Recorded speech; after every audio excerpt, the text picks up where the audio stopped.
Good afternoon. Thanks so much for joining us today for the Realtors 27th Annual Housing Issues Briefing. I'm Lynn Sanborn of Windermere Real Estate and the 2021 President for the 7,000 members of Seattle King County Realtors. On behalf of our Realtor Association, I want to express my appreciation to each of you as elected officials or who are candidates for public office for offering your time and your talents in public service. We honor your commitment to our communities. Today, our goal is to provide you with strategies and tools for addressing what is the most pressing public policy issues of our time, housing, particularly with regards to equity and affordability. The Growth Management Act requires not only planning, but also accommodating housing affordable to all economic segments of our population. Housing is a necessity of life for everyone, but we simply do not have enough roofs for all of the families and individuals who need them. Of critical importance, there are only 2 weeks of housing inventory in King County, far shy of the 16 to 24 weeks of inventory that is considered a balanced market. That's the key. We have not had a healthy real estate market since 2011, 10 years ago.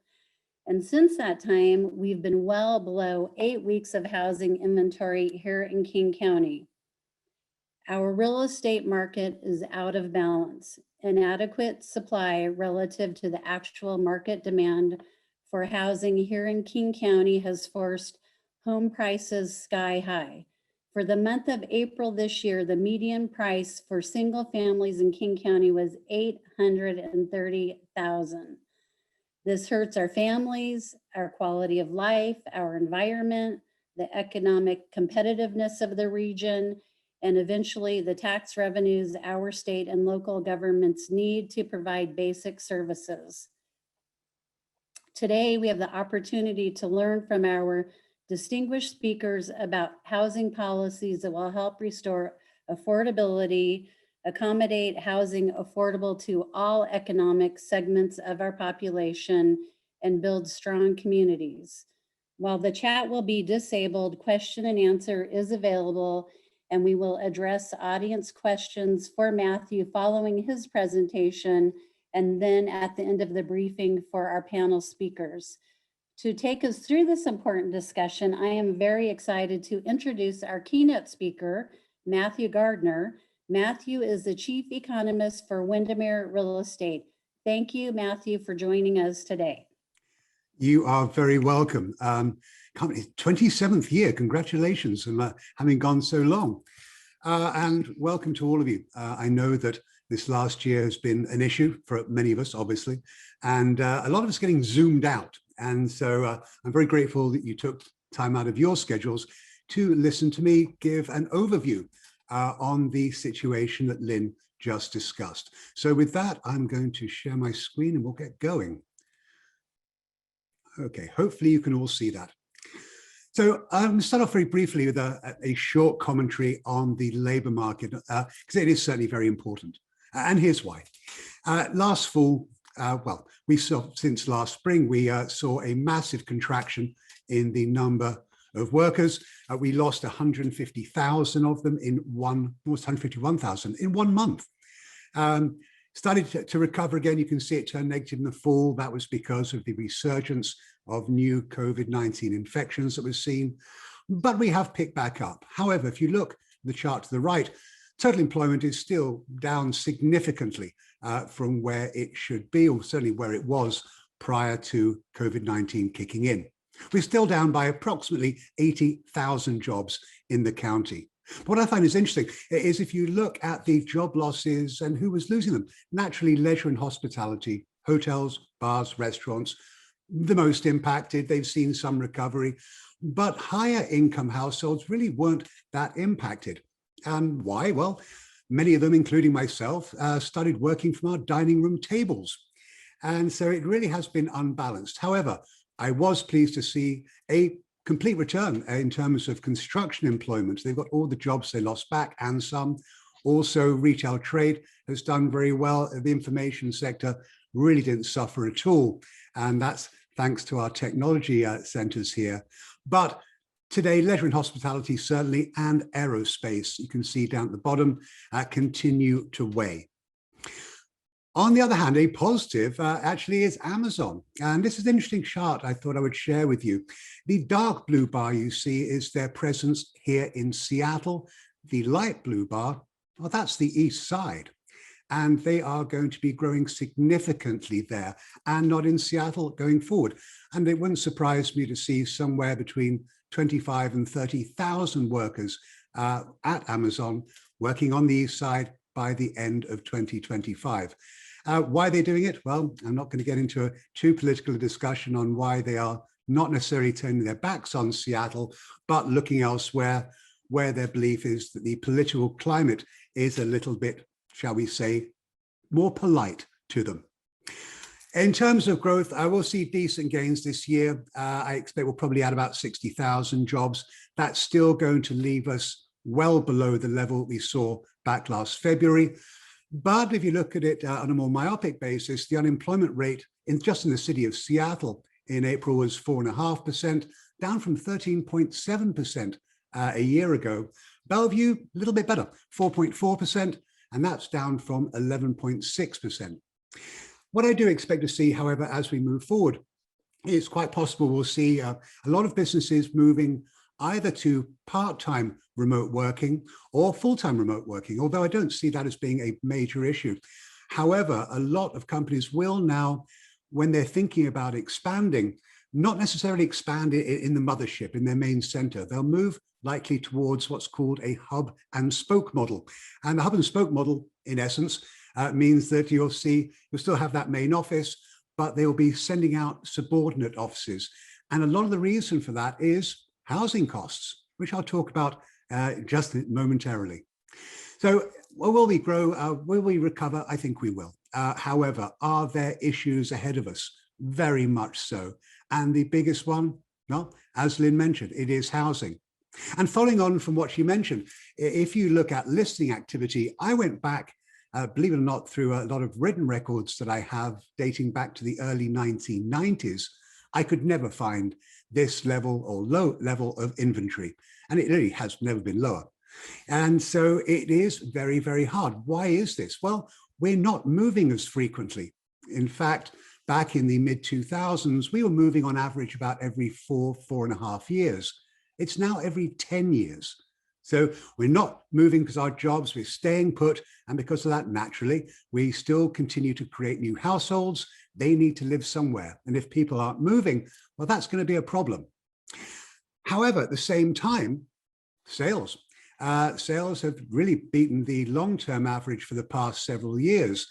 And that might be something which is a little bit hard to understand. If you think about it, based on the fact there is no inventory, how can sales still be rising?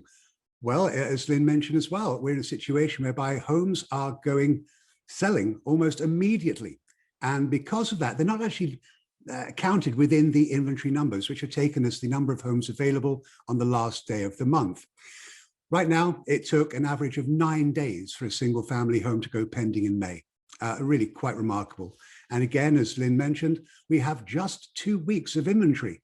And it should be, and I agree with her, somewhere closer to 4 months. So is it balanced? Not even close. Because we have this demand and we have no supply, what's happening to prices?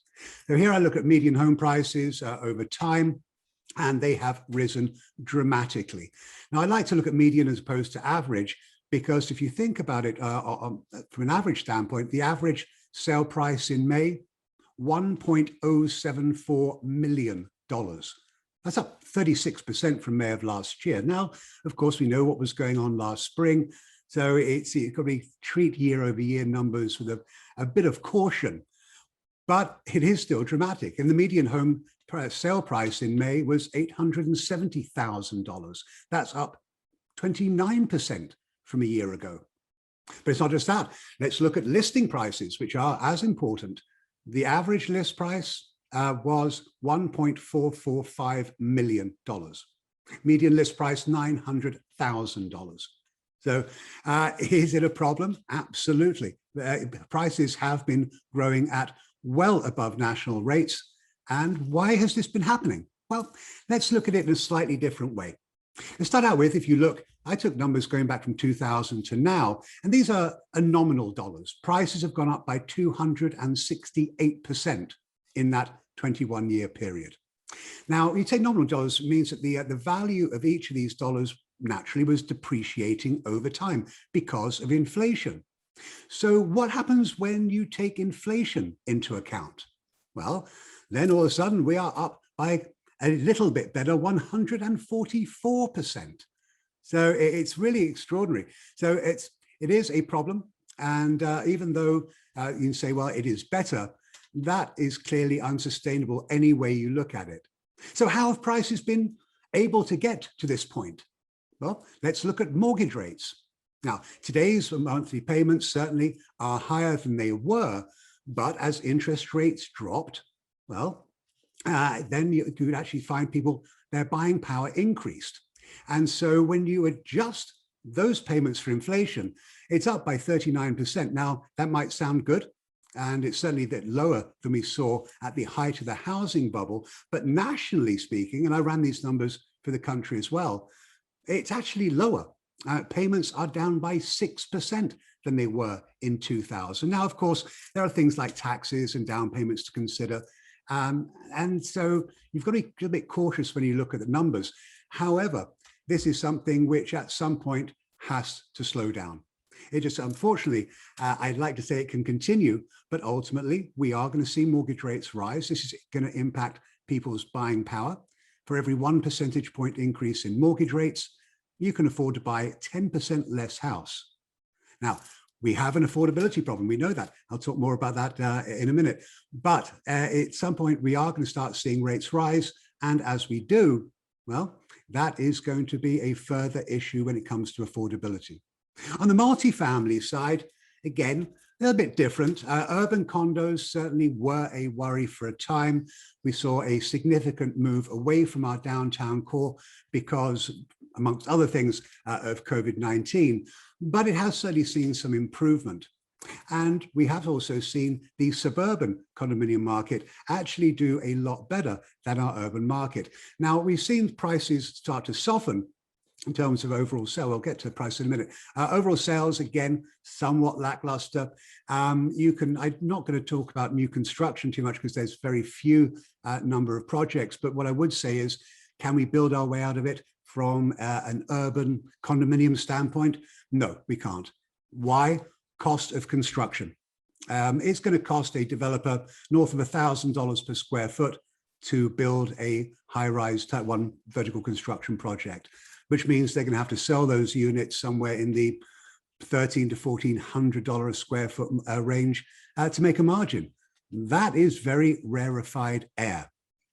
Now, new construction, as I mentioned, limited and expensive. 22 days it took for a home to go pending last month, and downtown is twice as long. But the county as a whole, 3 weeks of inventory, a bit better than single family, but certainly not great. And on the pricing side, well, the median price in May was $459,000. That's up 9% from a year ago. The average was $537,000, again, 9% higher. But list prices, the average list price now of a multifamily home, $741,000, almost $750,000. And again, when we look at it on sale prices, nominal, up by 185%, but adjusted up by 89. Now, so if you look at the nominal side, that's an average annual increase of price of about 5.8%. It's about 3.9% when you adjust for inflation and for mortgage rates. And on mortgage payments, again, payments are higher, about 62%. And I also took a 10% down payment here and not 20. But ultimately, whatever number you put in, the ratio is going to stay the same. But real payments only increased by 7%. So you have seen demand because mortgage rates dropping has done well for the multifamily world. However, at the same time, are condominiums for all families? No, we still have a significant desire for single family living. And if we believe that work from home, or at least part-time work from home, is going to be a real thing, what I do expect to see is that that will allow some households to move further out of the county, either going north to Snohomish, south to Pierce, or even out to Kitsap County. They'll put up with a lousy commute for significantly lower home prices. But we talk about mortgage rates. Yes, this is my forecast through 2022. They are going to continue to trend higher. They certainly will be around the level we saw in 2019, which is a good thing. But any belief that we are going to see a further drop in mortgage rates, I just don't see it occurring. And if they are going to go up, well, they will go up. It's a matter of the pace of growth. We certainly saw a big jump in the first quarter compared to the fourth quarter of last year, but we are going to continue to see those rates rising. That naturally impacts what people can pay. But demand's the most important thing. And I started looking through some of the early breakouts from the Census Bureau, and looking at their numbers, they say it's roughly about 540,000 owner-occupied housing units in King County. And my forecast for growth is about 7.8%. So what does that mean? Well, that means we're going to see over 42,000 new owner-occupied or new households that will be homeowners, would like to be homeowners. But that's going to be a problem. And why is it a problem? Well, let's look at permitting. Now, the dark blue line is single family. I do include multifamily, but unfortunately, the Census Bureau doesn't break out what is income property, i.e. apartments over condominiums. So I thought I'd throw in multifamily units if they were less than 5 units. So, judging by the number of permits we're pulling and looking at where demand is, there's a shortfall.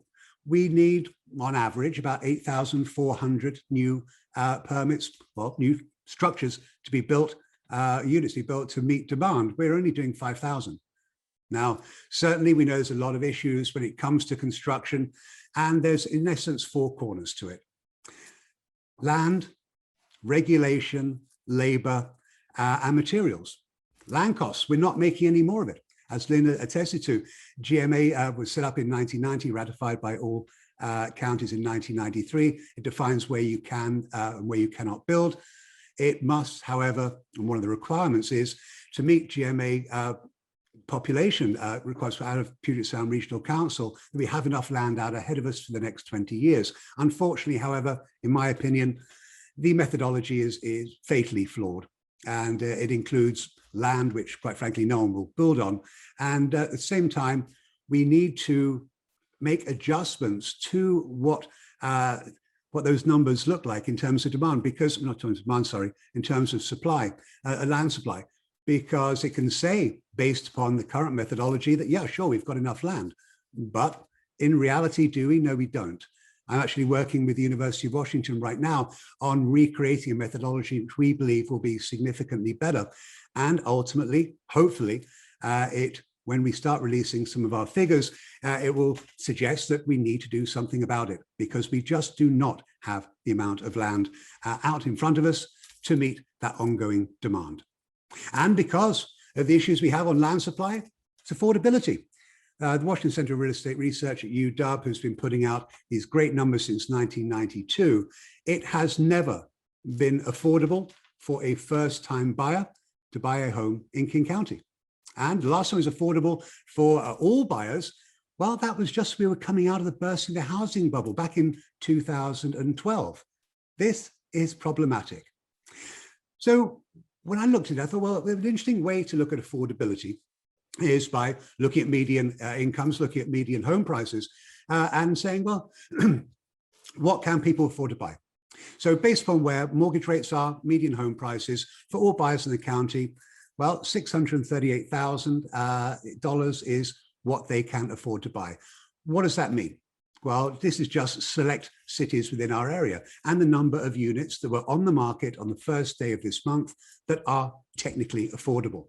108 single family units, 531 multifamily. So in total in the county, there are only 187 single family homes for sale that are technically affordable and 550 multifamily.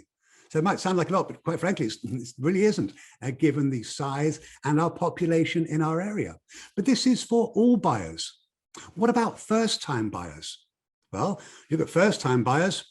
It's a very sad state of affairs. A first-time buyer with a lower down payment can afford a home priced just below $400,000.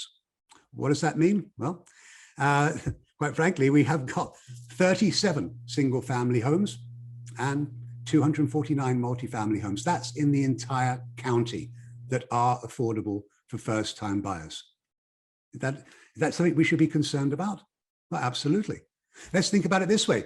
We know we have a growing population here in the county, a lot of those millennials that we all talk about, and we're going to see a wave of them turning 30 over the course of the next 2 years. That tends to be the time where they look away from the hip urban high-rise apartments and look into getting married, having families, and buying a home. 70% of them, by the way, would like to buy a home. But where? Where can they afford one? It's going to be remarkably, remarkably difficult for them. But it's also not just them. If you look at the average firefighter, which I pulled some of their numbers for incomes, firefighters, nurses, teachers, certainly. Well, it's basically going to be impossible for them to get on the first rung of the housing ladder. And that's a sad situation to be in. We need workforce housing, we need a lot of it.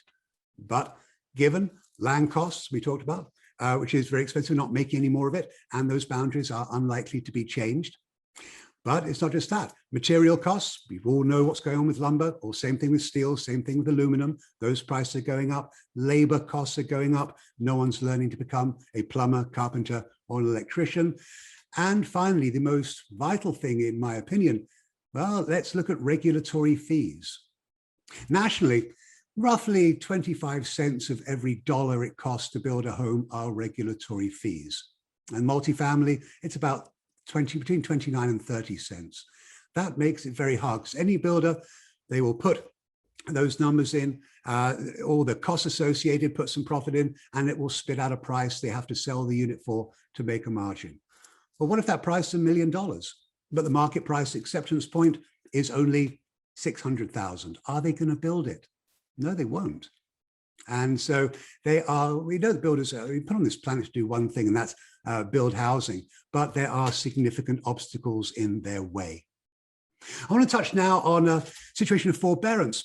And this is important because there are some people out there who are hoping that when the forbearance term ends, we're going to see a flood of foreclosures. They're not going to buy now. They're going to wait for prices to drop significantly.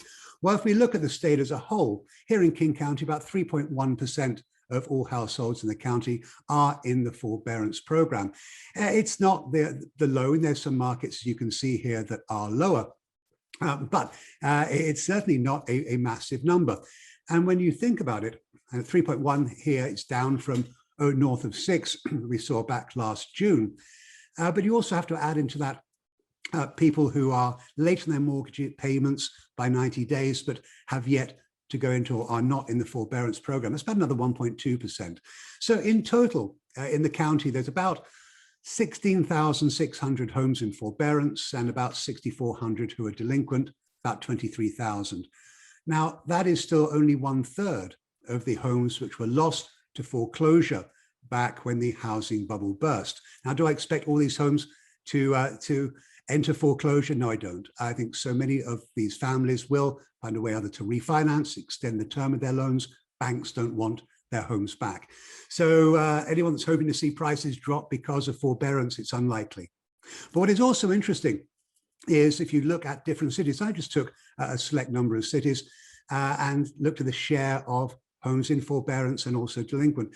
Well, more so in forbearance, it does have a greater impact in areas with a lower income threshold. So it's going to be higher in the areas like in Renton, certainly in Kent Federal Way, down in Auburn, than it is in the higher priced areas. Ultimately, though, are we going to see a lot of people go lose their homes to foreclosure? I don't see it happening. I think most of them will come out of it, I think, fairly well. fairly well, they're going to still be in their homes. So again, any way that we're expecting to see prices drop because of this, I think it's very, very unlikely.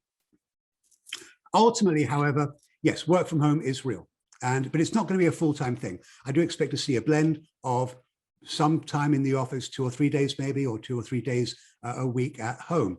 But we are already seeing people moving out of King County, and they're going north, they're going south, and they're going west. Why? Well, they're going out to markets which are considerably cheaper than here.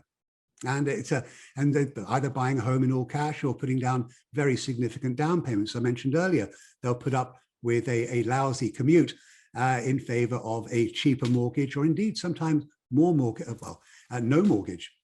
Prices will slow. Question's going to be when. It won't be this year. I still expect to see home prices up by double digits in 2021 over 2020. Now we are going to see headwinds, and those headwinds, bottom line, are going to be affordability, and they're also going to be mortgage rates. So we'll see a slow tick up in mortgage rates, but it's sure absolutely that we will not see significant increases in income. And so that has to, at some point, start to slow the housing market down. First-time buyer demand, very, very solid. But where can they buy? This is a very, very significant issue, and one of the biggest ones, I think, because we know we are a very talented region. We've got a lot of smart people here, a lot of great companies here. But where can they buy? We know that they want to buy. We certainly know that first-time buyers, but also those workforce buyers that I mentioned earlier on, they are important. So what can they buy? Very little right now. Will we see developers step up to the plate and start building for the first-time buyers? Given the cost structure, it's going to be very, very difficult for them. Can we get around it? Well, yeah, I mean, our zoning, I'm afraid, is antiquated.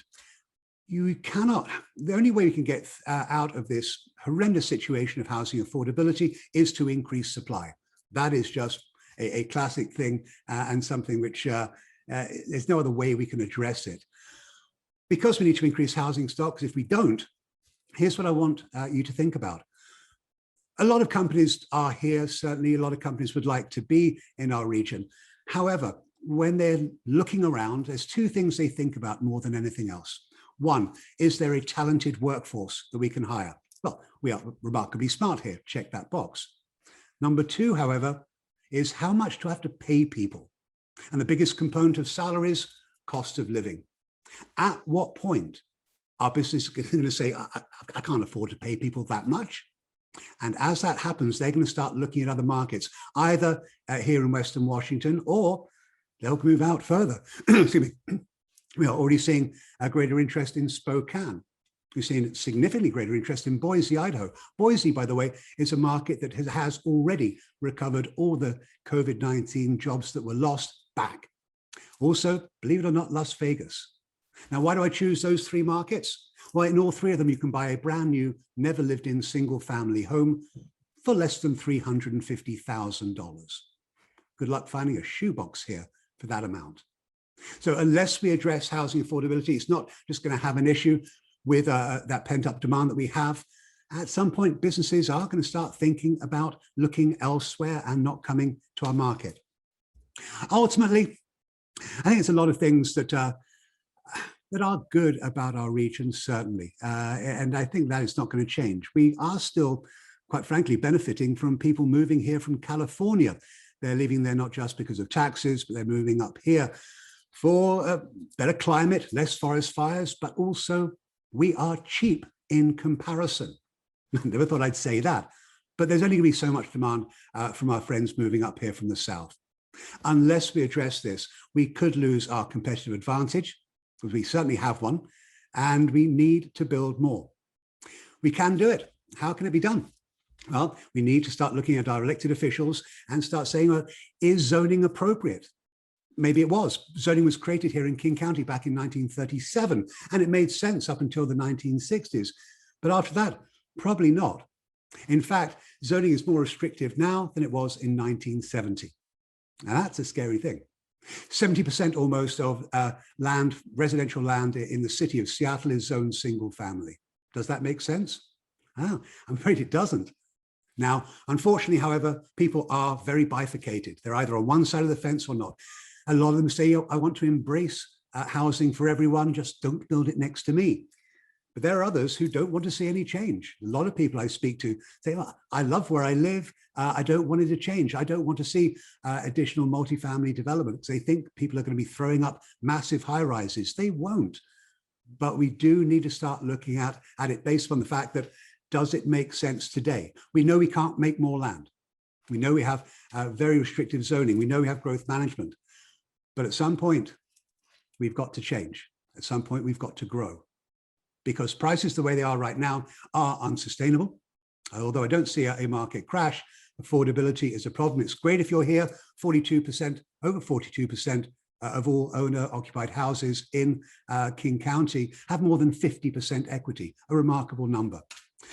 But it's great if you're here, but what if you're not here? What if you want to get that first foot on the ladder? It is going to be very, very difficult. I hate to leave this conversation on a dour note, but it is something which we've talked about for as long as I've been in Seattle, since the mid-1990s. Unfortunately, however, we've seen very little change. Change has to happen. And with that, I would be delighted to answer any questions that hopefully you have.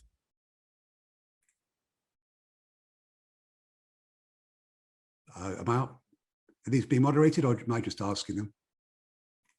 Okay.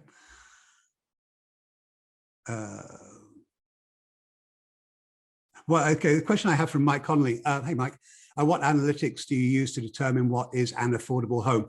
Affordability it's rather simple. It's actually taken based upon median incomes and median prices, a certain assumption on down payments and on mortgage rates. So if you look at the median household income in King County, now we discount that a little bit for a first-time buyer because they are making a lower income amount.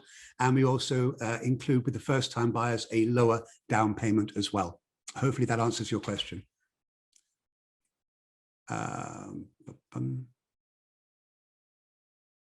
What do I recommend we do as realtors to impact zoning change? Well, thankfully, we have some elected officials with us. Something I talk about fairly frequently is if you take a map of Seattle, actually I got this from a Twitter feed from a group called Up for Growth. And if you take a map of Seattle, overlay a map of Paris, France on it, you can fit Paris into North Seattle and a bit of the east side. Now, that's really meaningless until you realize there's about 3 times as many people living in Paris as there are in Seattle. Now, does it feel as if you're surrounded? I'm not sure how many of you have been to Paris. It's certainly somewhat more mid-rise than high-rise. It can be done.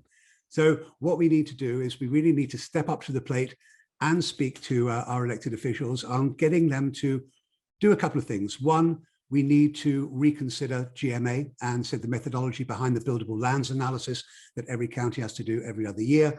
Secondly, we need to look at our cities and say, is zoning make sense? Now, that's not a panacea, by the way, and here's why. Even if you change zoning, we're pretty much built out here already. And so how can we get around that? Well, there's a couple of things. You can buy maybe a couple of decrepit old craftsman homes that are falling down to rebuild. But even the price of those, in fact, I live on Queen Anne, a couple of those were sold last year around the corner from me, and they tore down 2 horrible little houses. They built 12, I think, townhomes, but given what they had to pay for the houses, well, the townhomes are selling for almost $1 million. That's not going to help. But there is one other thing which we can look at. You have to look at city, county, and PUD-owned land. Now, that land tends to be land without an asset on it. Can we start incorporating some of that land in terms of a requirement for new construction? Because just arbitrarily changing zoning, it's not going to be a panacea. It's not going to address the issues because of how much you're going to have to pay. It does make sense when the underlying value of the land is greater than the value of the asset on it. So, and that's a rare thing. So just saying that we can change zoning arbitrarily, that's not going to address the issue. So I think a better way to do it would be to look at land that cities and the county owns, and also PUDs as well, and see whether some of that can be incorporated. The trouble is, if you start thinking about it that way, and the Duwamish corridor is a good example, and I know Dow Constantine was looking at it for a while, but you are going to get a significant pushback from blue collar industries saying that you're getting rid of them. So again, there's no easy answer, but that is something which I would suggest we do. Again, not just a broad swipe on zoning, but let's look at some of the land that they have. Could I touch on the proposed fixes yeah. So Randy, if we look at builder lands analysis, a lot of times, and certainly as we look through it, it includes land which is so far away from infrastructure, it's just economically unviable. It also includes what we call mountain goat lots, so land which is going to be prohibitively expensive to build on. So we really need to go through the land inventory to define what can be reasonably built on and what can't. And that's the crux of the work which has just started, or the methodology rather that we've started coming up with at UW. One on PUD, which elected officials, so Wendy, which elected officials, state or local or both, given NIMBY challenges? Not quite sure what the question is. It would be all of them. I mean, either your state representatives down to your city council members. I think we really need to cross the spectrum, and certainly county council members as well. There are hundreds of publicly owned properties that we place into use for housing without creating displacement. John, that's a great reason. Yeah, absolutely. These are we really need to think outside the box in this respect. And Kathy was. Yes, the growth management said that they do not want any more single family housing. Well, if the council is saying they don't want more single family housing, then just by necessity, and if you look at our zoning, certainly here in the city of Seattle, they're going to have to make changes to address that as well. And we'd also, when we think about light rail, for example, and TODs, transit oriented development, I really don't think that we went far enough. I don't think the broader areas where they upzoned were large enough, quite frankly. And I don't think the zoning was high enough as well. So I think that there was an opportunity, which I don't think we've really addressed. We had an opportunity which we didn't utilize to the best of our abilities. And also Kathy said they don't want large homes, large as 2,500 square feet. What can we do to deal with these two ideas? Well, again, the goal for most families is a single family home. I mean, just to arbitrarily say we want to turn our city, let's say, into another Manhattan, it's not what people want. And again, a lot of it, think about these first-time buyers. Two things are important for them: safety and schooling, certainly as they have children. They're going to move out of the city of Seattle because of those two issues, not just anything else, and certainly housing costs. So they do want single family housing. Now, certainly we don't want larger housing. In fact, the average home size has been shrinking over the last several years, but that turned around last quarter, actually a couple of quarters ago, because of COVID-19, greater room separations, and also dedicated Zoom spaces or offices are on the resurgence. So I'm certainly nationally not seeing homes being built getting smaller. In fact, they actually started picking up and getting bigger again. Neil, I briefly mentioned the target margin sought by builders and developers. Oops, hang on. It would be useful to hear your take on those margins sought by builders and developers. Well, I mean, I think so much of it is driven by cost. Naturally, I can't give you any numbers from specific builders because of confidentiality, but what the biggest difference between now, I would say, than what we saw back in the early 2000s is there's very little leverage, or a mass amount of leverage. Builders were borrowing as much money as they could from the banks, and banks were lending it. Well, it's got a lot harder to get a construction loan today. You can borrow about 62, 63% of cost, but you've got to have some skin in the game. And that means that builders have become naturally more cautious. And so I don't think they want to make a massive amount, and certainly it's very hard to, given the cost structure.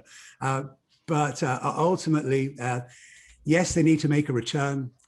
However, I think their biggest concern is, will we even start, given where the costs are and where the eventual home price has to be for them to make any kind of margin at all? Mark, thank you. No, I sit on Governor Inslee's Council of Economic Advisors. I'm very happy doing that alone. Matthew, you and Lynn both said that the mid-price single-family home's 830. If folks can afford a purchase price that's 3 times their income, it would take 277 a year. Absolutely. And so that is the biggest issue, because of, you really have to think about it in this way. And this is Sam, by the way. We have demand. What we don't have is supply. And we have that demand supply imbalance, classic Econ 101, right? That means prices go up. There has to be a ceiling. We're just pricing people further and further out. And ultimately, does that mean potentially businesses, I mentioned earlier, they're going to have second thoughts on being here? Yeah. And is that going to impact cities and potentially county revenue streams? Absolutely. And so this is, as was mentioned at the opening by Lynn, I would suggest housing and lack of affordable housing is the most significant issue we have today, alongside obviously here in Seattle, our homelessness issue. Are you saying that we need to develop a market in real estate that don't want to develop a family, but would like to move up to a larger piece of real estate? Well, Don, no, I don't think so. So obviously, first-time buyer tends to be 30, 31 years old. They're in their home, and then they tend to be the first-time move up normally when they're in their early to mid-40s. We've got another wave of those. But the problem is the move-up buyers aren't moving as frequently because the homes that they want to buy, the large ones, well, we're not seeing pre-retirees or retirees downsizing. In fact, they're either staying put or they're buying another house of a similar size. So what's going on there? Well, they've got too much stuff, and unfortunately, if they try and give it to the children, well, quite frankly, the kids, it doesn't matter if a great grandma bought the dresser over here in a covered wagon in 1820, you give it to the children, it'll be on eBay in a week. So if we're not seeing that downsizing, that again means you're not seeing that churn, that transactional velocity. Move up buyers are stuck, and if they can't move up, then the first time buyers are stuck. So we need to start out, quite frankly, with the biggest component, and that is that entry-level housing. That is not just the young tech first-time home buyer. It is going to be those nurses, those teachers who are just priced, quite frankly, out of the market. And because of that, part of the reason that we've seen such incredible increase in congestion is the fact that people want to buy in King County. Historically, they couldn't afford it. They jumped in their car, I-5, went north into Snohomish County. About 2 years ago, that changed. They turned around, they went south, or started going south into Pierce County. Why? Well, there was a $100,000 delta between Snohomish County and Pierce County. So we've seen that going on, people going further out and still having to commute in. That obviously creates issues onto its own. But again, I would say it's not just people moving out to adjoining counties, but you've got to be thoughtful. They don't go off to the other side of the Cascades. They don't go down to parts of Oregon or even out of state into Idaho, into Utah, which is where, by the way, both Idaho and Utah, we've seen more of a migration pattern going into those markets during the pandemic period than any other. And certainly a lot of people coming out of California. So I think we need to, if we address entry level, I think that's going to be important. Ultimately, does everyone want the McMansions that were being built? No, they're not. And I think so much of it is a function of technology. We feel more comfortable actually in smaller places now or smaller spaces. So these can be done that will not just benefit that it's entry level buyers, but also other buyers as well. So not saying we should stop building for the traditional nuclear family at all. But I do think that we need to start paying far, far more attention on that entry-level unit, because if we don't, that's going to be a problem. Thank you, Matthew. That's been very educational. Thank you. We have one more question that I wanted to address before we'll let you finish the rest of the answers via the typing the chat. But Nancy Backus has asked, if electeds and realtors work together at the state legislature, what would you recommend being our first focus? I think we really need to look at, is current zoning appropriate? but more than that, as I mentioned, I believe, is that what land is out there that can be built on relatively easily and relatively quickly. Because I said, just arbitrarily changing zoning, that's going to take many, many years. And it's not actually going to address the issue, given what you'd have to pay for the house to tear it down and rebuild. But greater setbacks are an issue. Lot sizes, again, you can actually start scaling some of those down, still have single family, but on smaller lots. So I think there are a lot of things around zoning, which would be, I would be very happy if we started seeing more attention to that.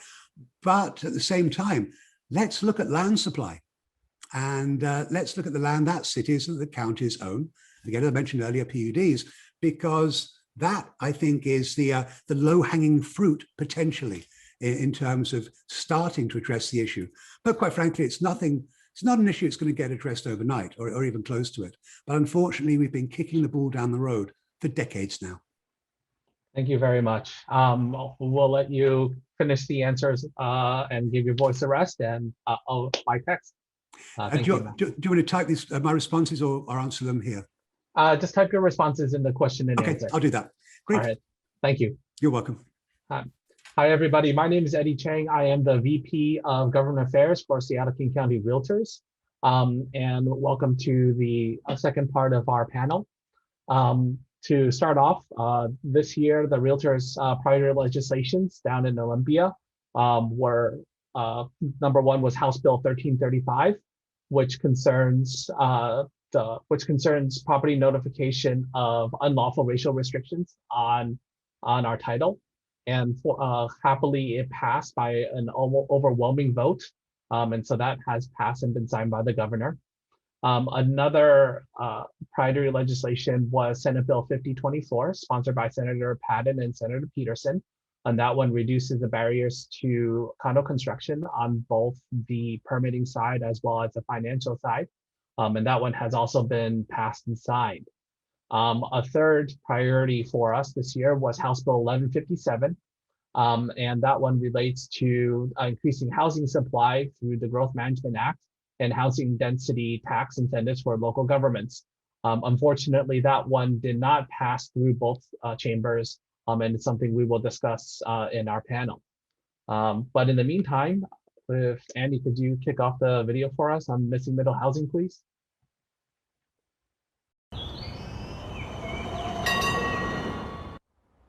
There's a similar pattern you'll see in the skyline of cities all over the US and Canada. The city is sprawling and flat, and then suddenly, a bunch of giant towers. Here it is in Minneapolis, and in Charlotte, and in Seattle.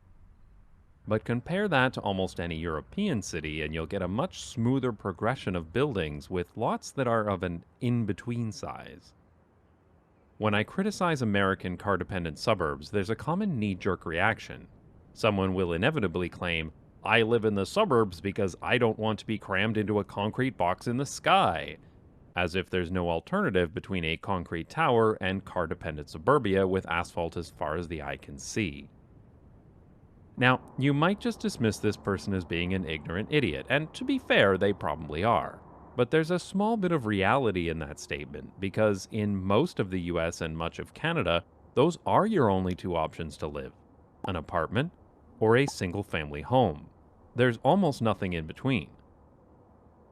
Urban planners have dubbed this the missing middle problem, and it affects almost every city in the US and Canada with very, very few exceptions. As with most things wrong with urban planning in America, this all started in the 1940s when cities started promoting car-centric suburbanization with an emphasis on every family owning their own detached home. Now, if single-family homes were built because people wanted single-family homes and the market demanded it, that might be okay, but it's not that simple. Instead, it became almost impossible to build anything other than single-family homes because of strict Euclidean zoning. I've referred to this before in my Livable Neighborhoods video. And zoning is not the only problem either. There are other car-centric policies, especially minimum parking requirements, that reinforce this as well. All of these requirements severely constrain what can be built. In particular, it makes it almost impossible to build the traditional walkable neighborhoods that are enjoyable, efficient, sustainable, and financially solvent. This problem is endemic across the US. If you look at areas of a US city where residential buildings are permitted, you find that almost all of it only allows for single-family homes. It's illegal to build anything else. The worst offender here is San Jose, where 94% of the land that allows building housing only permits building single-family homes. And this is in the heart of Silicon Valley, where more housing is desperately needed. Canadian cities are much better, but still far too high. Remember, what this means is that developers must build single-family homes in these areas, even if there's demand for something else. There's no other choice. This ultimately leads to a scarcity in residential land for any other type of building, and even then, nearby residents can object to almost any development, which means that every new development is going to be a fight. This is a major reason why developers build condo towers so often in the US and Canada, because getting zoning approval isn't cheap or easy, and fighting NIMBYs isn't cheap or easy either. So a developer is only going to put the effort into jumping through all of these hoops if they're sure they can make a profit in the end. That means making the absolute most of the scarce residential land, and ultimately that means cramming in as many residents as possible. Which is why you end up with this insane situation of the lowest density single-family homes next to giant high-rise towers in the most expensive city in Canada. But of course, it didn't used to be this way. Consider this street in Toronto built in the 1920s. Here you can see detached homes of various different sizes, like this cute blue house, or this small bungalow. There are also several terraced homes like these. And this looks like a single house, but it's actually several apartments in one building. But it still fits in very neatly into the neighborhood. Then there's this very small apartment block too.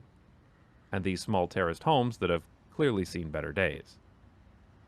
And finally, at the end of the street, there's commercial buildings like this one within easy walking distance of residents. And apartments were built over most of the shops as well.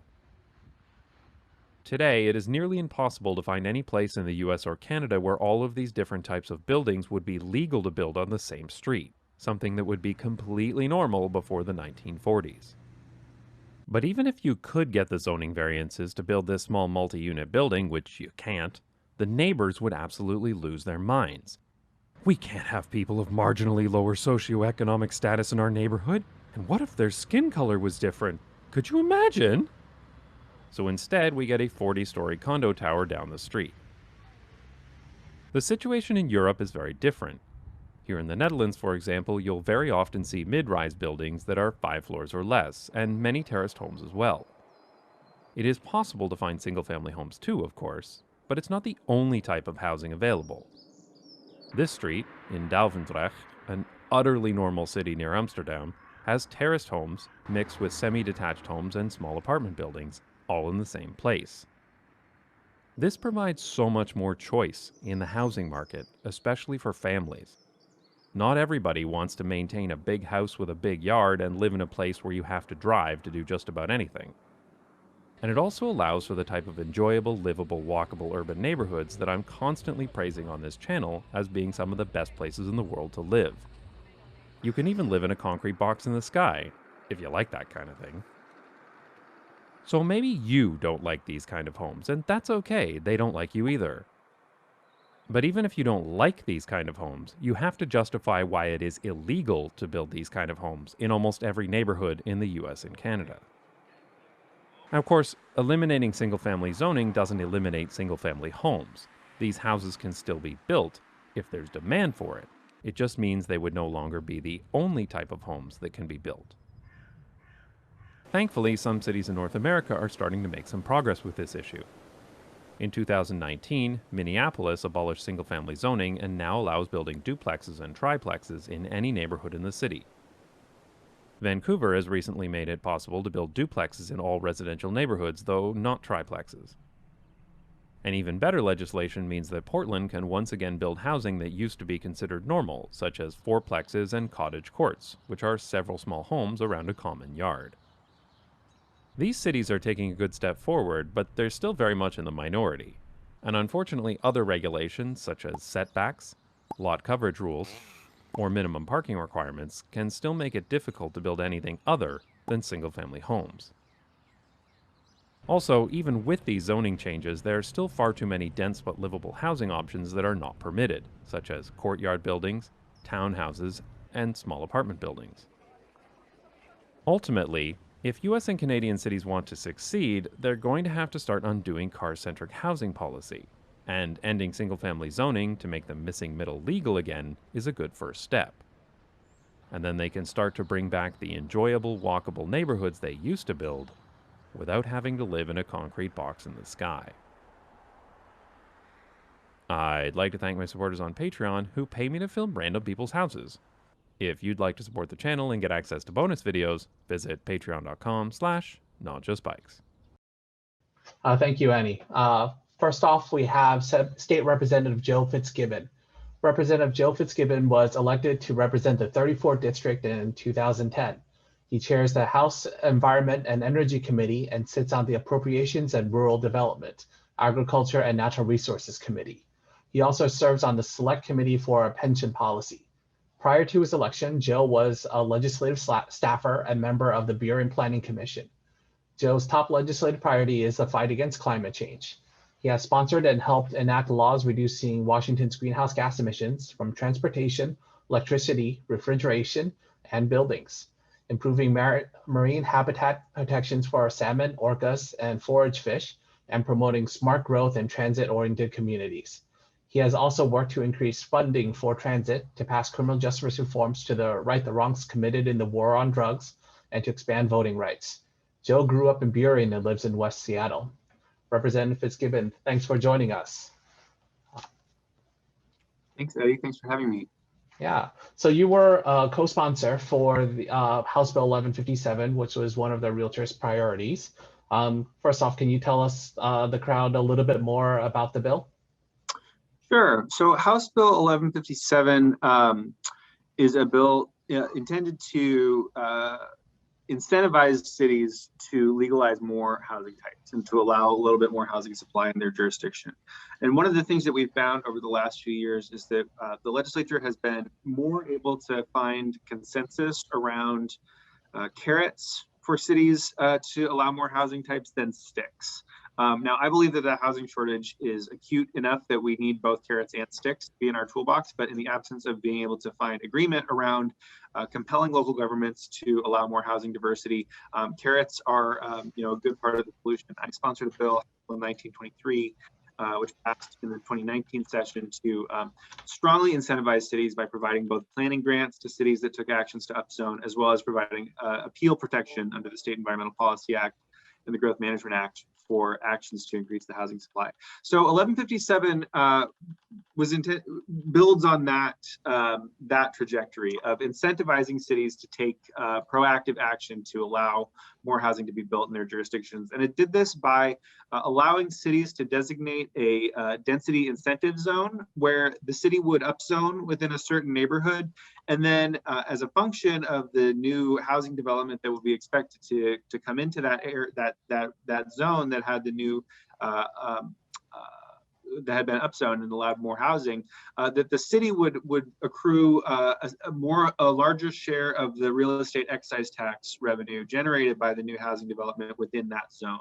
And so unlike some of the bills which compel cities to take certain actions to upzone, this one had broad support. It had support from the Association of Washington Cities, which tends to be very opposed to action requiring cities to take any kind of action. But it also had great support from the Realtors, from home builders, and from affordable housing advocates, from environmental advocates, and so forth.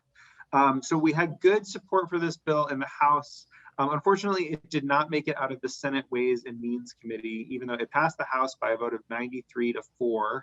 But in the Senate Ways and Means Committee, we just didn't quite have enough time to persuade that committee that this was an important, proactive, and collaborative step towards addressing the housing shortage. I don't read too much into that because oftentimes a new idea, particularly a big new idea, takes a couple sessions for people to get comfortable with it, particularly just given the volume of issues the legislature was dealing with this session. I think that coming back at it in 2022, with more support, hopefully from some of the local electeds and local candidates here today who will be in office next year, but as well as from realtors and other organizations that want to see housing scarcity be addressed. I think that we can be successful in getting this sort of collaborative carrots rather than sticks approach through to address the housing shortage. Great, thank you. Are there any other bills being crafted to help solve our housing crisis? Yeah, one bill that ended up unfortunately being more contentious than we had hoped, but that passed out of the Senate and that we amended in the House, but amended in such a way that that some of the bill proponents thought was actually worse than current law, ended up being vetoed by Governor Inslee. So we have more work to do on that, and that relates to accessory dwelling units. The bill passed by the Senate would have prevented local governments from requiring owner occupancy of an accessory dwelling unit in order to to permit it. So if I'm a single family homeowner here in West Seattle, I'm interested in building an accessory dwelling unit. Lucky for me, Seattle doesn't have those owner occupancy requirements, but if I lived in, say, Kirkland, they do. And then the city could say, we're only going to issue a permit for this construction of a backyard cottage if you agree that you're only going to rent it to somebody as long as you live in the main house on that property. And we know from experience and we know from research that requirement disincentivizes a homeowner from building an accessory dwelling unit if that means that they're going to be prohibited from like renting it out at some point in the future if they no longer live in that main house, or if the main house is itself a rental. Cities, these ordinances by cities often just prohibit somebody from building, a second rental unit on that same lot. So the Senate bill would have prevented those owner occupancy requirements. The bill was amended in the House Local Government Committee to, functionally remove that provision, preempting cities from taking that step. And then the bill, as it ultimately passed the House, would have allowed cities to maintain an owner occupancy requirement if they went through a couple steps of process. And we heard from Master Builders of Kane and Snohomish County, from the Sightline Institute, who were proponents of that bill, that that was not better than current law. So the governor vetoed that. I would expect that you will see more intense discussion around owner occupancy requirements for accessory dwelling units in the 2022 session. And then last, I know my colleague Representative Macri is speaking next, and she is very familiar with this policy because she was the prime sponsor. But on the topic of missing middle housing, which I think one of the things I really liked about the video you just played, Eddie, is it talks about how ending single family zoning is not the same as ending single family housing. And that's something that I think that we as housing proponents need to be more specific about how we address this.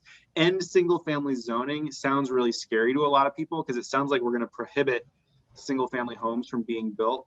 And it's actually, it's almost the opposite of that. Ending single family zoning means preventing governments the state preventing local governments from telling homeowners that all they can build, property owners that all they can build is a single family home, right? So it's actually better for property rights. It's better for the diversity of housing types. It's better for housing prices to allow duplexes, triplexes, courtyard apartments, townhomes to be built in areas that are currently only allow that one type of housing, single family detached houses, to be built. So, I try to shy away from the term end single family zoning, and I'd rather talk about legalizing diverse housing types, legalizing, more housing flexibility. Missing middle housing is a great way to talk about that. And so we have seen bills introduced, including by Representative Macri and Senator Doss, and that I think we will continue to see proposals to legalize diverse housing types, particularly in cities in our state, that could go such a long way towards reducing the scarcity of housing, addressing the supply issues that we heard about so much from Matthew a few minutes ago. There's always going to be a demand for single family homes, and that is there's no question that there are a lot of home buyers who that is what they're looking for, and I have no interest in denying people that option. But I do think that having so much single family zoning on our current landscape artificially subsidizes single family zoning at the expense of every other type of housing, and ultimately limits the supply of housing in ways that are extremely harmful to really every size household, but particularly to the lowest income people in our community. So I think that you will see a lot of discussion around accessory dwelling units and legalizing missing middle housing and more diverse housing types in cities in our state. Thank you. What do you think is needed to truly balance housing supply and housing demand? I mean, balance, I don't know that we'll ever find a perfect balance. I think it's so far out of balance right now that anything that we can do to increase housing supply is going to improve that balance, because demand so far outstrips supply. So I think all of our efforts need to be, until we can get anywhere closer to finding that balance, it just means plugging away on the issue of supply. And so I think that means looking for carrot-based solutions like 1157, the density incentive zone bill that didn't pass this year. Looking at what are additional barriers to local governments in upzoning. One of the things that we found great success in is providing protection for local governments when they upzone, when they authorize more housing diversity in their jurisdictions, to prevent that action from being appealed under the State Environmental Policy Act. We've seen so many land use appeals delay and sometimes entirely block efforts by cities to allow more housing diversity. And so then, in many cases, cities are trying to do the right thing and being prevented from doing so by people that are just anti-development, often really entrenched property owner groups that just want to see their extraordinarily valuable property stay that valuable. Helping reward cities that are trying to do the right thing by providing them protection, for example, from appeals, is really important. I also think just, part of, what I think the goal is of having this conversation here today, it's challenge. Let's recognize how challenging it can be for city council members to take courageous actions to legalize more housing in their city, because the loudest voices are the voices against change and the voices against accommodating more housing. The people who are harmed by the status quo are not as organized and are not showing up to city council meetings to say, like, we want to see more apartments get built in our city. Whereas the people who want single family zoning and want those extraordinarily high property values to continue into the future, they are well organized and they do show up at those city council meetings. And the benefits of having more affordable housing are shared by our whole region. Whereas to the degree that there's costs, maybe that's infrastructure costs. Maybe that means expanding a sewer main. Maybe that means needing to add a new stoplight at a jurisdiction or at an intersection that's becoming too busy. Those costs are not borne regionally. They're borne by the city itself.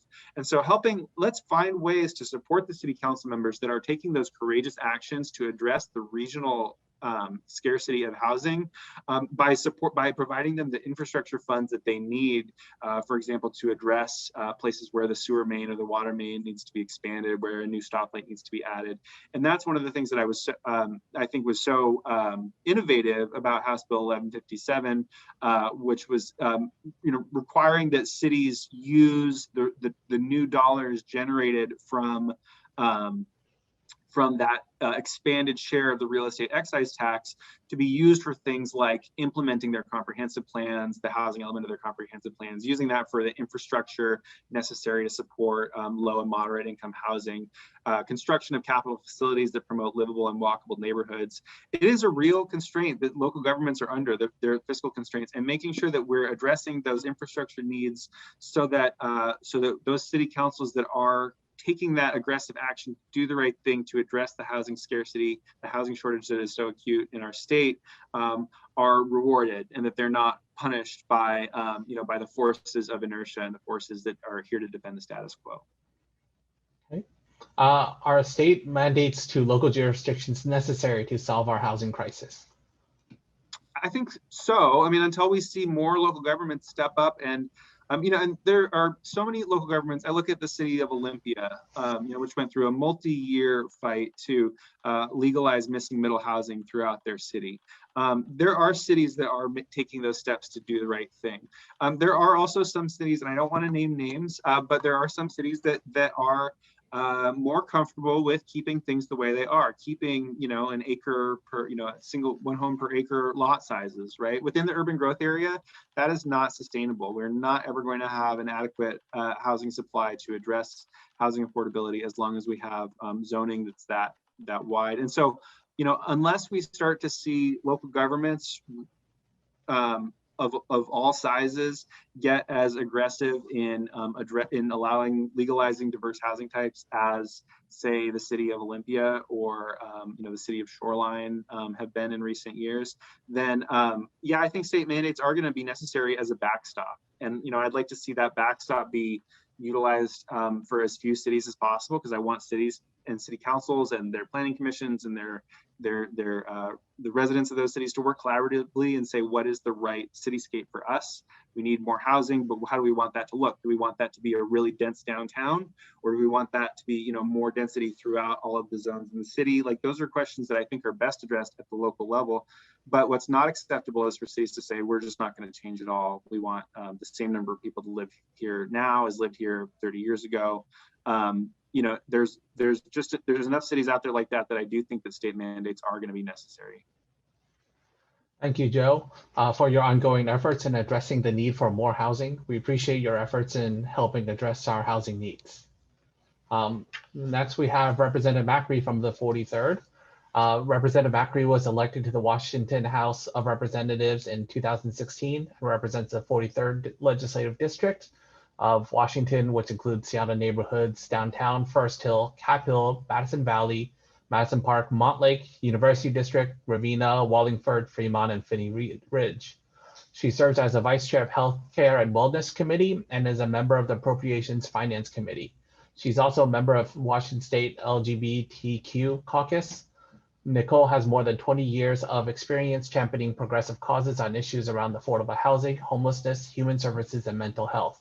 She has been at the forefront of the Housing First movement nationally and is a recognized leader in practical and effective strategies that end homelessness of people living with serious disabilities.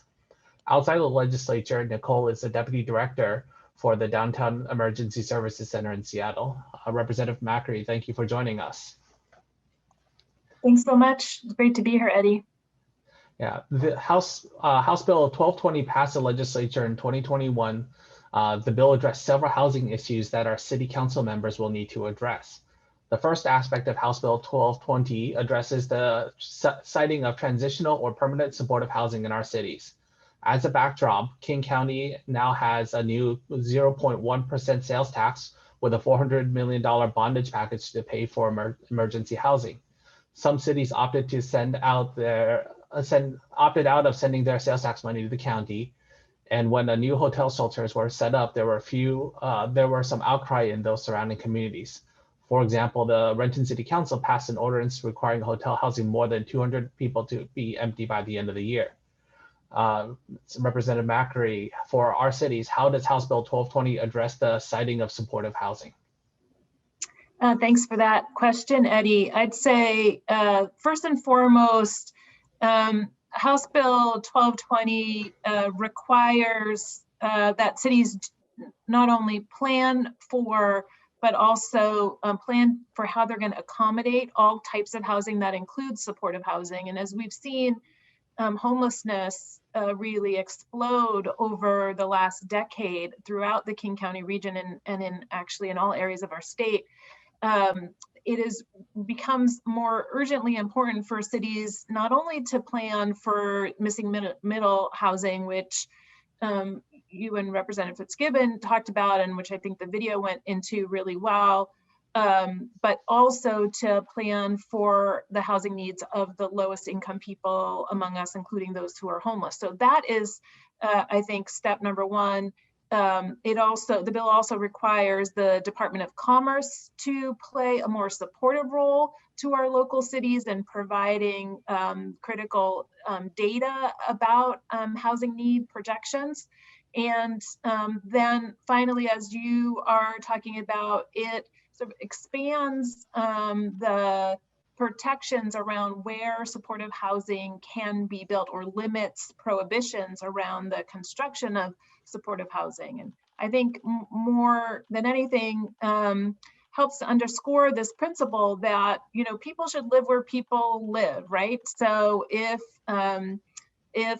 people are living in a multifamily zone or other zones within your jurisdiction, then people with serious disabilities, people who are low income, people of color, people with histories of homelessness should have the opportunity to live in those areas as well. And so the work that will be required for cities around that is first around the planning, but also thinking about what they need as a community to be able to support the needs of all people in their community who need housing.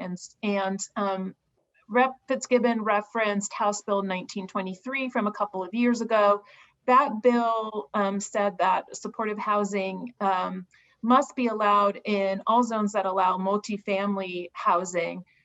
This year's House Bill 1220 went further to say that supportive housing must be allowed in all zones that allow residential dwelling units. Now, there are some, it sort of underscores or restates that cities can certainly put some conditions on different kinds of housing. I think that was implicit, but it is explicitly stated in the bill in order particularly to protect health and safety folks in the housing as well as in the broader community.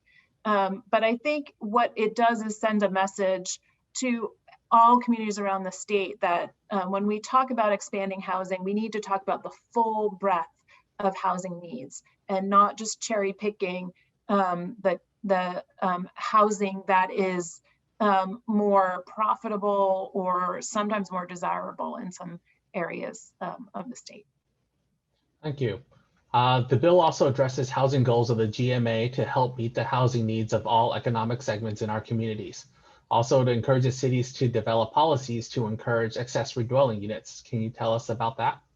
Yeah, sure. And in fact, so the planning pieces, and as you are aware, and I'm sure every local elected official and many of the realtors on this call are aware that we're going to see our comprehensive plans being updated in areas around the state.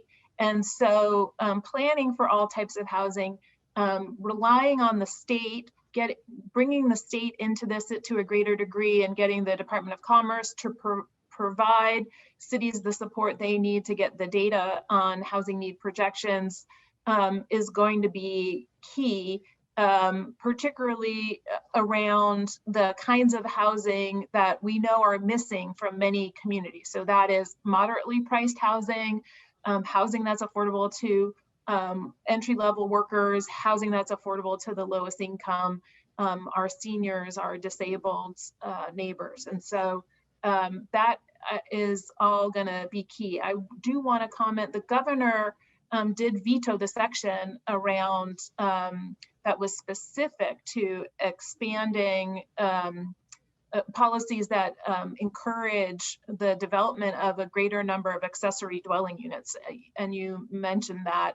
And in fact, I joined in, and I think Rep. Fitzgibbon did as well, in the call to veto that section, although I am a very strong proponent of reducing regulations and restrictions on ADU development. And I think they are a key element to expanding, particularly missing middle housing. It inadvertently got drafted, the amendment on 1220, in a way that would allow for accessory dwelling unit expansion outside of the urban growth areas. And what we would like to do is to really prevent sprawl in our more rural areas and concentrate that density of housing within the urban growth areas. So this is an area that, like the bill 5235 that Rep. Fitzgibbon was referencing, the ADU bill, that I'm hoping next year we will come back to and be able to pass. But in general, this 1220 does a number of things to cause cities to look at the racial disparities that housing policy at the local level, zoning policy has had in communities. Are we seeing segregation by income, by race? Are we seeing displacement in how our housing policies are playing out, and encouraging cities, requiring cities to come up with ways to accommodate the full diversity of housing and mitigate against the negative effects of certain kinds of development? Thank you. Do you think the legislature has more work to do regarding missing middle housing? And if so, what do you foresee during the next session? Yes, I mean, we have a tremendous amount of work to do, and I think we have a lot of commonality in view. This from my conversations with you and other realtors in the Seattle-King County region. I do think I just concur with everything that Representative Fitzgibbon said about coming back to the ADU policies. That's a key piece of it. I have introduced policy in the past to eliminate exclusionary zoning, or to really require a greater diversity of housing in all areas of the state. And I think we'll continue to have those conversations. I do think that 1157 is a bill that got a lot of great attention and conversation. I really like it. The way the dollars are focused at the local level to incentivize communities to diversify the kinds of housing that they allow to be built. All of that is great. The infrastructure piece, I think, is key. And particularly when I talk with smaller communities, these are huge hurdles that cities have to build out the infrastructure. And the way the process works now, and I know this intimately in part because in my work outside the legislature, I actually build affordable housing. And so the upfront costs for infrastructure improvement can be, disproportionately borne by the developer, which can dramatically increase the cost of newer housing relative to older housing. And so how can the state be helpful in that? I worked on the budget team, the operating budget team this year, and we really looked at different ways we could provide local communities, cities and counties both, with resources through the operating budget and through the capital budget. We, for the first time in a while, ensured that the Public Works Trust Fund, as it was previously called, was going to be available to communities. We provided a resource for cities, knowing that we were passing policy like 1220 and other bills that would cause cities to incur costs. This has to be a partnership between cities and local government. And in the past, we've looked at other opportunities. You mentioned the 1/10% sales tax authority. So cities can invest in housing for the lowest income people and those who are homeless, those with behavioral health conditions. We previously passed a bill to transfer sales tax revenue from the state to locals to build affordable housing, including workforce housing. And so more strategies like that both just give communities dollars, but also say, well, this has to be a partnership. If there's going to be resource available, cities have to allow for more places where a greater diversity of housing can be built. So I see continued work in all those areas. Thank you. We are running short on time today, so I'm going to open up the Q&A and be very, we're going to hit the high points. And this will be to both of you guys. Sam Pace has asked, feeling crushed and citing new tenant protections, huge numbers of mom and pop landlords are selling their rental units. Regardless of whether or not folks agree with landlords selling, rental units are being lost and renters will have fewer options available. Ironically, our most economically vulnerable families will be hammered the hardest over the next 5 years by the loss of rental units that were owned by mom and pop landlords who are selling. So what specifically is the legislature willing to do to ensure we bring mom and pop landlords back into the market? Yeah, I would, thanks for that, Eddie. And I actually worked quite a bit on tenant protection policy, and we did pass some significant policy this year, including a statewide just cause eviction protection policy, which I obviously think is essential. I do think the eviction moratorium that's been in place for now going on 15 months has created some significant hardships, particularly for our smaller landlords. And a lot of the policymaking that I did this session was really focused on how we pivot away from such a blunt instrument. I often give the analogy of closing restaurants. Right? So the governor had ordered for a while that restaurants be closed, and they're currently at reduced capacity. That has the public health effect that we want. It provides the protection from COVID, but it has dramatic economic impacts on our small businesses. And the same is and more so is true of the eviction moratorium. So we have that coupled with this housing market that makes it difficult. It is a great enticement for folks who own smaller properties, single family homes and duplexes, to sell those properties rather than think about how they continue to maintain their properties. So really figuring out policies to pivot us away from the eviction moratorium, which is currently scheduled to end quite soon, providing ample rental assistance to help make landlords whole. That'll have the double effect of protecting tenants in their homes, but also making sure that landlords have resources. I was a strong advocate for significant investments. The legislature has invested over $1 billion over the 2 different bills that we passed this year for rental assistance.